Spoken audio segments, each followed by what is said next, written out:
Hello and welcome to yet another very exciting episode of Entrepreneurs Lounge, the show that highlights success stories of young entrepreneurs who are making it in their various fields amid several obstacles. Now, my first guest is Martin Mugo, the CEO of Autotronics Services Limited, an automotive security solutions company. You're very welcome to the show, Martin. Thank you. Autotronics Security Solutions. Tell me about your company. What do you do? Autotronics Services was started in 2014, and since our inception, we started with providing automotive security solutions, ranging from car keys, emergency car unlocking. If you've locked your key inside your car, you can be able to come and retrieve it. We also, over time, we diversified into fleet management, tracking, and also alarm installation. Yeah, we are based here in Westlands.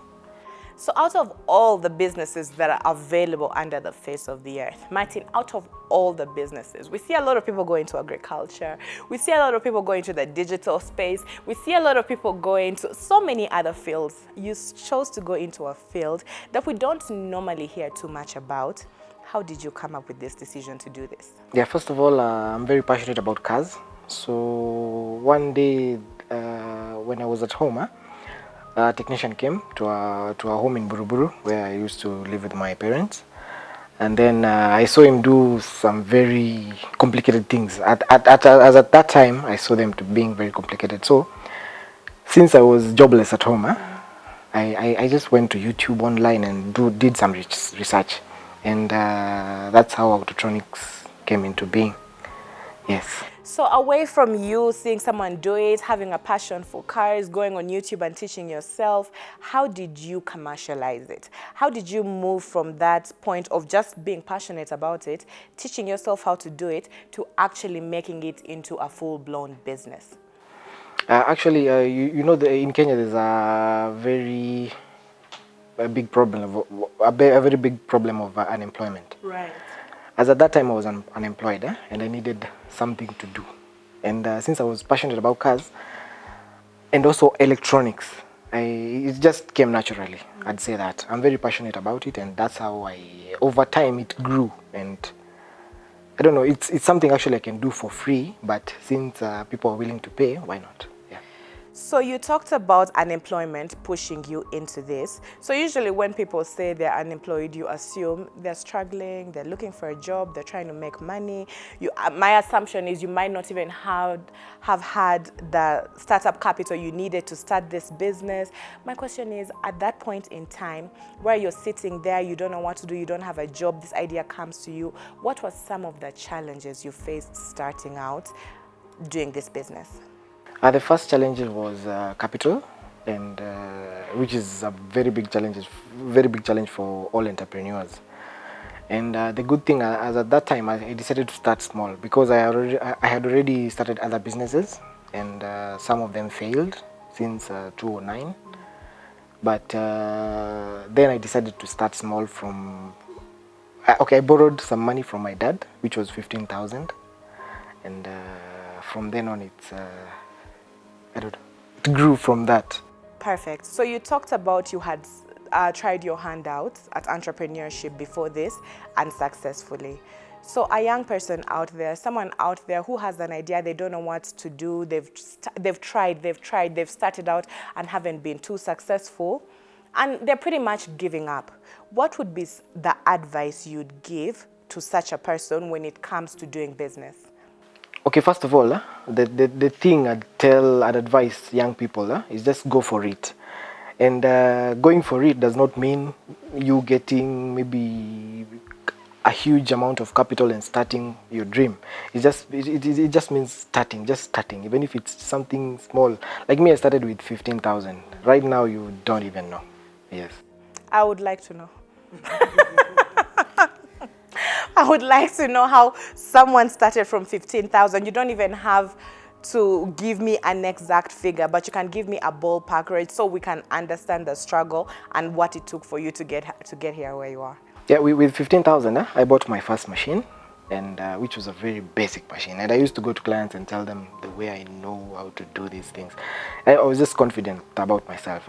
So over time, people trusted me, and right now I've invested in terms of, because our field needs a lot of software, a lot of hardware. There's some things we need to buy, more than 10 million by as at now. Wow. So when we talk about, I still want to take you back a bit to your entrepreneur journey, from all those businesses you tried out until you finally got it right. So when it comes to entrepreneurship, what are some of the key lessons that you learned that you believe fed into you now actually being successful at this? Like the lessons you learned from the past that were contributed greatly to finally getting it right, still in line with entrepreneurship. One of the lessons I learned was is being persistent. You have to be persistent in whatever you do, and not giving up early. Because like when I started this, I decided like to put my all in it. If it goes bad, whatever. But being persistent. If you are persistent, things work out. Even if it takes 2, 3, 5 years, they'll work out eventually if you're persistent. So you have to be persistent and not give up early. Because there's somebody actually we started with, and over like 3 months he just gave up. And right now, I'm sure when he looks at me and he's employed somewhere, I know, I'm sure there's he feels he probably would have not given up as soon as he did. Yeah. Now you're in the business of automotive security solutions. That means car tracking, that means a key replacement, means everything that surrounds cars, right? And security. So people would argue that that's not something that comes up every day, like in terms of a problem. It's not every day that you'll need to track your car. It's not every day that you'll need to replace your key. It's not every day that you'll need to do something around automotive security solutions when it comes to your fleet of cars or even your one car. My question then is, how do you find your clientele? How do you source your clientele? Who do you target with your business? My first client, okay, I used to market myself by going from, when I got my first machine, I used to walk from showroom to showroom. Like, you know the hub, Karen? Right. I used to walk from the hub to City Mortuary, to T-Mall, to all the way up to Langata. Because as at that time, my main clients were showrooms, car showrooms. So I used to make keys for them and other services like diagnosis and all. So over time, I came to learn of online advertising, like Facebook. I created a page, I made a website, and also like Google Ads, I also do that. So right now, online advertising is where I get most of my clients.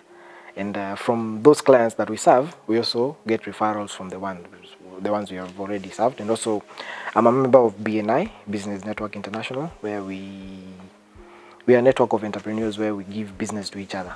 Yeah. So you said this is a business that you started out in 2014. It's 2019 and here we are. I would like to hear about the journey.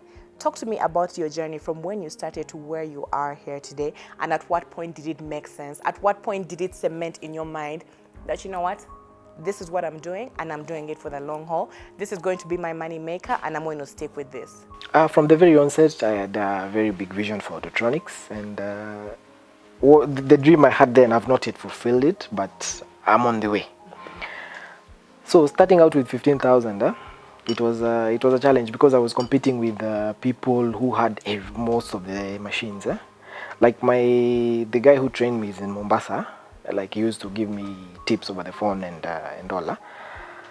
So okay, I'd say not giving up is just the best thing that you can do. Even if you start even with 1,000 shillings at any business, never give up.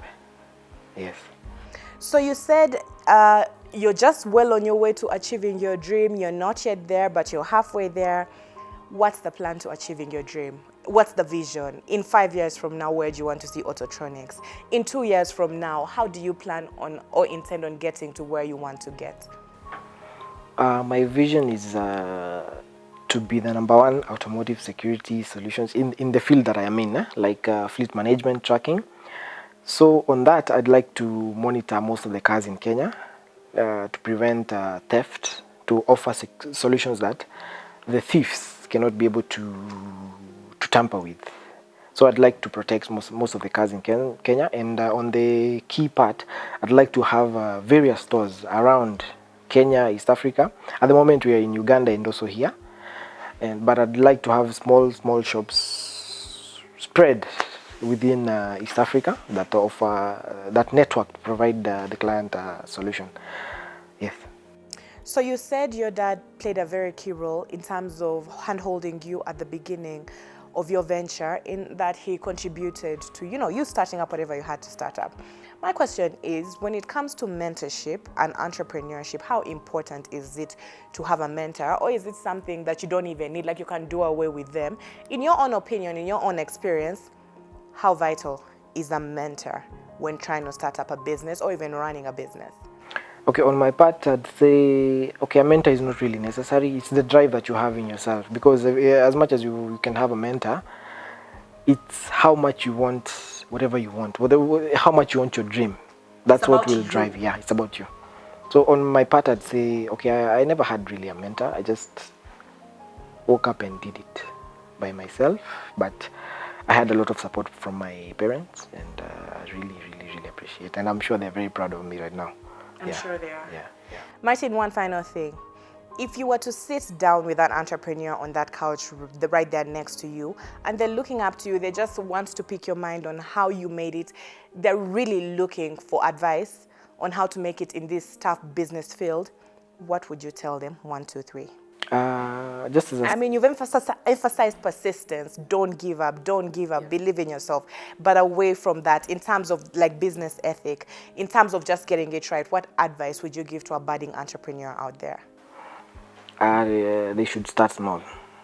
Starting small is very important, and also not. Okay, what I've learned in business, like a business, there's a business I started way back. I took a loan in a bank to start it. It was the most unwise idea I've ever made. So taking loans to start a business is not wise, but taking a loan to expand an already existing business is much easier. Okay. Yeah, so I'd tell them to start small and be persistent, and growth will just come. Thank you very much for coming onto the show, Martin. I wish you all the best in Autotronics, and I hope we'll catch up with you one day soon. And you'll tell us now you're in Rwanda, in Tanzania, in Burundi, in the United States. Who knows? The sky is the limit. I wish you all the best, and you're doing amazing things. We have to take a very quick break, but do not go anywhere, because when we return, we have so much more for you right here on Entrepreneurs Lounge.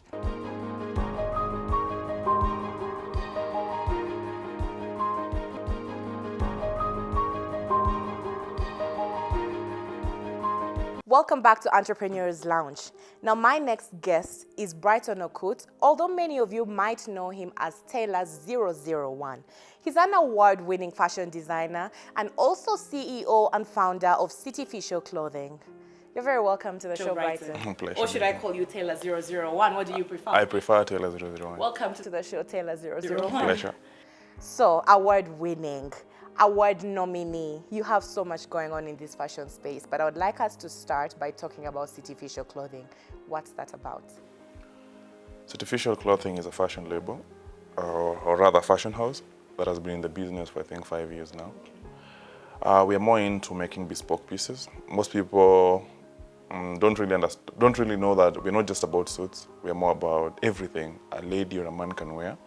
African pieces, suits, lady suits, kids, weddings and all that. Anything that touches on the fashion industry, City Official is all about that. So like I said before, we are 5 years old, and like all entrepreneurs, beginning ain't easy. It's not like you walk in the park, you just wake up and set up a business. Of course, there are challenges, and they've been numerous. And where we are today, I can't say there are no challenges. There's still a couple of challenges that I'm still trying to take care of, or we're still trying to take care of. I grew from numbers of me as the only employee to around 30 employees currently. Wow. Grew from 0 offices to I think 2 or 3 branches now. Good job. And I think that is all that entails City Official. I'm already so sold and impressed by your story, but before we even get into the meat of it, I would like to know, how did you get into this space? Getting into fashion was not easy and easy at the same time because fashion is passion. Like I had to do away with all the things that I was doing on the sides, school, college and all that, to actually focus on what I had thought or what I wanted to become. As much as it would be a big lie if I say that in college I wanted to become a fashion entrepreneur or a fashion designer. But I think after college and the hustle of getting employment, like we all go through, young entrepreneurs or young graduates, we are hoping to have 5 figures, 6 figures, only to get disappointed, and you have to find out a way out. You have to find a way out. So fashion was a way out for me because it clicked to my passion. So Brighton, you said you've been in business for 5 years, and yet you're boasting of, like you're an award-winning fashion designer. You've opened up, like you've said, up to 3 shops now. I mean, you're online and then you have 2 branches. You're doing pretty well for yourself. There are not so many people who can say they've achieved that within the 5 years of starting a business. Actually, within the first 5 years of starting a businesses, from the interactions I've had with entrepreneurs, that's when they're trying to gain their footing. And yet here you are, you hit the ground running and you managed to make it. How did you do it? I'm not sure I have a particular answer to that, but I think God, hard work. First, God has been in charge. Yeah, like everything has been 100% God. Then I think it's purely hard work. Then I'm lucky to have a team that we share the same vision. As much as I'm the vision carrier, I've been able to spread the vision across all people who work with me or my juniors, who I don't even call them juniors, I just call them colleagues, because when we're in the office, you wouldn't even tell who the boss is. Like we just sit around and discuss, and when we have problems, and I'm the kind of person who tries to tackle a challenge one moment at a time. Like if the problem is location, I'll try and sort it out. If the problem is the finishing, I'll try to sort it out. If the problem is what is current in the market, we'll try and sit down as a team. And of course, my team is comprised of, I think, very young individuals. We are in the age bracket of between 30 and 40. Right. Majority, the senior management is below 30. So we are able to be up to speed with all the challenges and all the things that come in our way. Thank you very much. I'm glad you've brought up the issue of challenges again, because it's one of the first things you mentioned as you were starting out. And I would like to hear some of the challenges that you faced on your journey, this 5-year journey, and how you've managed to overstep them. Because if you talk to a lot of entrepreneurs, the reason why they drop off, the reason why they even stop is because they get weighed down by the challenges. What have been some of your challenges and how have you managed to weather them? I would narrow this down to the fashion industry because that is where I'm more of an expert into. So I get calls and I get DMs from fashion designers, both established and upcoming fashion designers on a day-to-day basis, regarding some of the challenges they're facing. So I would not really want to tackle this from a point of the challenges I'm facing, but the challenges fashion designers are facing or the fashion industry is facing. And some of the challenges that I had to deal with to actually make a name out of everything else. So lack of originality, lack of belief, where the Kenyan client tends to have a lot of persuasion based by the international market. So we are forced to actually just toe in line with what the other international fashion designers are doing because we want to copy everything. And that leads to the main challenge in the fashion industry. The moment you pick something online and you want me to do it, for purposes of being a business, I'll have to do the job. But at times I feel like I need to tell the client, this outfit won't suit you. This kind of fabric is not available. So we find a challenge whereby we can't manage the client expectation because your expectation is too high. You've pulled out the blogs and pulled out social media, a Beyonce kind of outfit. And clearly, very few tailors or very few fashion designers will actually just say, I can't do this. Very few. Or for you to get to that level, you must have gone through a lot of experience with different clients, different body types, different kind of fabrics and different stitching patterns for you to get it right. So that would be a major challenge. Bring it down more is if you don't have the necessary facilities, equipment, like I think that is very wide. Like every entrepreneur needs to have the resources. Right. As much as when you're beginning, there are no resources. So some of the mistakes I made as an entrepreneur way back was because I didn't have resources. Like when I began, there was no workshop, there was nothing. So I had to do a lot of lies, do a lot of trickery and games to just make a name out of it. So most of the people I talk to, in most cases, I want to know like what is their level of investment at the moment. Because when you're beginning, you don't even have the capital to start. But I think the more you keep doing this, the more you lessen and you reduce the number of challenges you experience because you're able to shoot directly. Unlike back in the days when you had to look for options and tricks to just survive. Another challenge we are facing in the fashion industry is competition, of course. I really, really wanted to talk about that. And the reason why I want to talk about competition is because a lot of people believe the industry is saturated. With every turn, you'll see someone who'll tell you they're a fashion designer or trying to make it as a fashion designer. How do you handle that? How do you manage to stick out so that when they're thinking about giving awards in the industry, everybody else will think Brighton? It all narrows down to a target niche because you can't be a fashion designer who serves everyone. Right. Of course, you can't serve everyone. You have to just, when you're beginning, of course, like when I was beginning, before I actually settled on a few pieces or a few, I call them products like that I want to service the market with. I was into doing everything. You'd ask me for a sweater, I would pull it off. And not do the sweater on my own, I would simply outsource and do the sweater.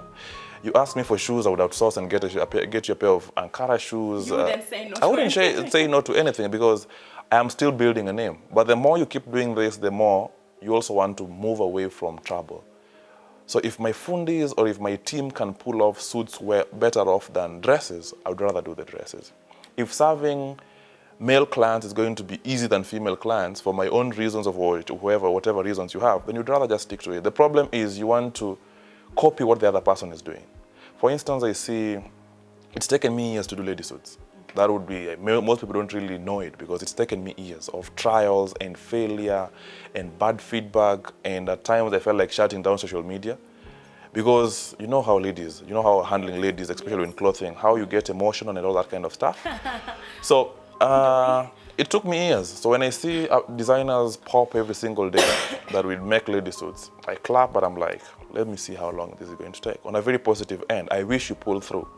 It took me years, 2 to 3, of failures and mistakes and corrections and tears of, I want my refund and you did a very shoddy job, and I'm like, where are we still getting this wrong?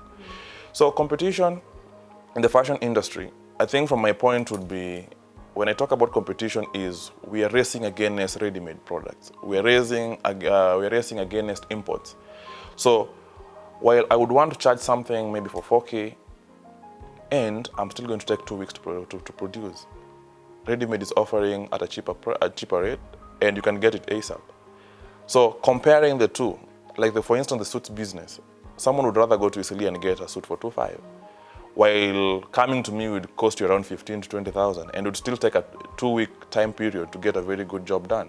So that is how I look at competition. But internally, I think if you really narrow down to competing against the other person, you don't really know what you're doing in the fashion business, because you can imagine the number of individuals in Nairobi peke yake, like the number of individuals who gets to dress up every single day. And they have to dress. And they have to dress up.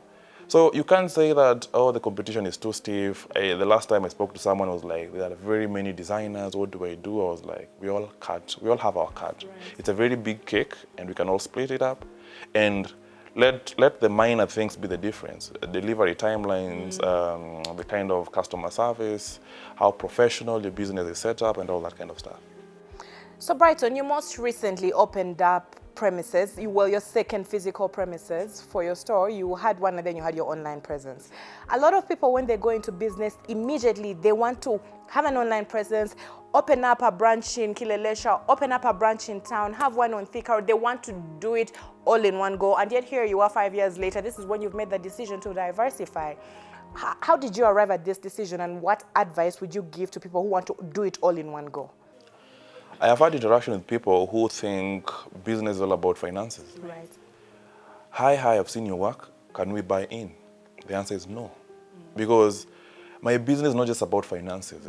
It's not like I'm looking for capital. Neither do I have a problem with capital. Neither are you supposed to approach me on a level of, I want to buy your business.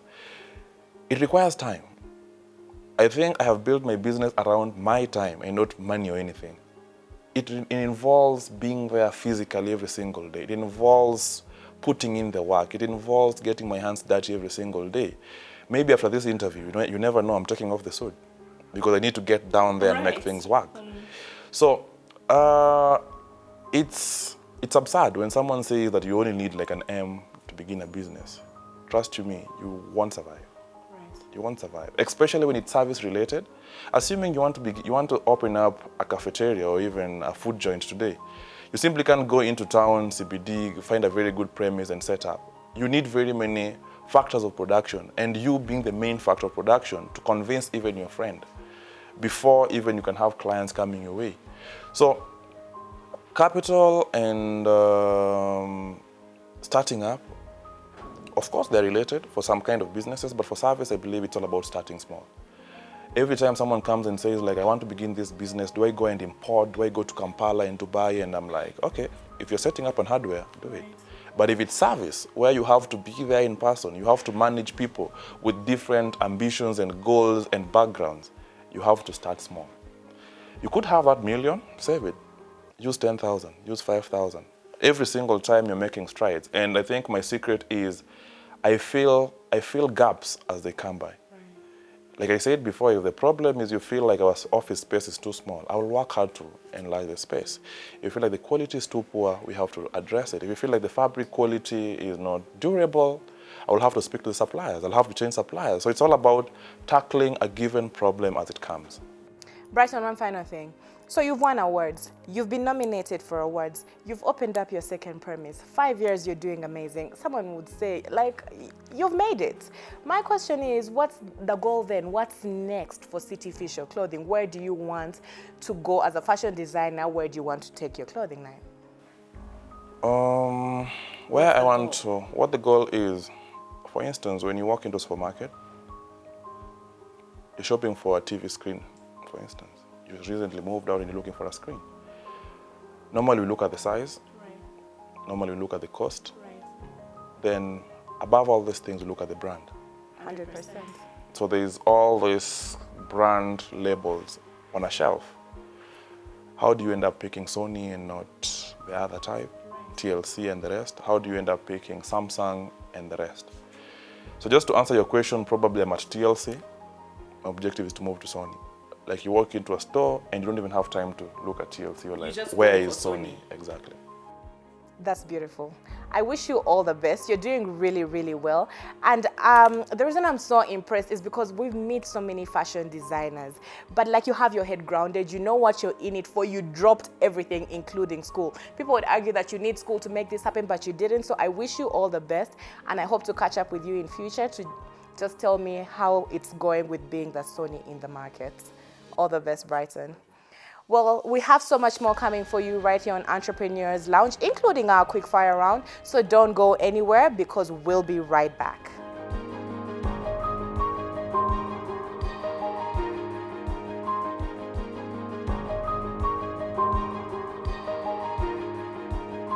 Welcome back to Entrepreneurs Lounge, and you're just in time for our quickfire round. Now, Brighton, Martin, in this round, I'll ask you very general, random trivia questions, and the trick is to spit out the correct answer really fast. The person who says the correct answer fast enough, faster than the opponent, earns a point. And at the end of the round, at the end of the 5 questions, the person with the highest correct answers will earn bragging rights to call themselves our quickfire round winner for a week. Guys, people have fought. Punches have been thrown for this title. And the reason I say this is so you understand how serious it is. You want to win this. Is anyone feeling pressured yet? Yeah, not really. Of course, but make them easy. I'll do my best. So, ready? Yeah, we're good. We're doing this. Quickfire question number 1. A good or a service purchased and brought in from another country is called? Import. Yes, guys. That's a tie. 1 point to each person. It is an import. Question number 2.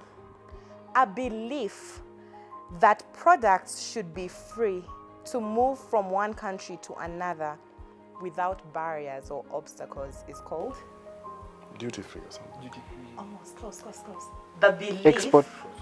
The belief that a good or service should be able to move from one country to another without any obstacles. Should I give you guys hints? So the first option is quota. The second option is free trade. The third option is entrepreneur. Free trade. That's it. So guys, I feel like I made this so easy. I'm disappointed in myself. Or maybe I shouldn't give hints. Okay, that's 2 points to each. Question number 3. A person who buys products or services is called? Merchant. No. Customer. Client. Right, I'll give you that. Customer, client, or consumer. So that's 3 points to Martin, 2 points to Brighton. You're not too far off. You can steal this. You can catch up. You could fail this one for all we know. Question number 4, similar to question number 1. A good or service sold to another country. Export. Yes. I knew you could catch up. Good job, Brighton. So now we're tied at 3-3. Guys, this question is the tiebreaker question. It's the tiebreaker round. I don't want two people walking out here with crowns. We usually have one winner. So get ready, square up, guys. Final question. An agreement between more than 2 nations is called? Treaty. No. An agreement between more than 2 nations. I'll give you an example. So an agreement between 2 nations is a bilateral agreement, right? An agreement between more than 2. Trilateral. No. Come on, think about it. You know this, guys. It's a treaty. No. So if 2 is bilateral, what Multi. is more? Say it again. A multi. I have nothing else to add. Martin, you started off so well. What happened? Because I gave you water. Congratulations, Brighton. You are quick fire round winner. You didn't do too badly. But also, I feel like the questions were pretty easy. Wouldn't you guys agree? Congratulations, Brighton. Good job. I was going to ask you not to be a sore loser. Congratulations. Thank you very much for coming on the show. You did well either way. And that's all the show we had for you here on Entrepreneurs Lounge. But you can keep the conversation going on our social media handles at Metropole TV KE on Facebook, Instagram, and Twitter. And as usual, we've been shooting at Dota Showman exclusive furniture in Westlands on Parklands Road. Have a very beautiful evening, and there's more programming coming your way right here on Metropole TV.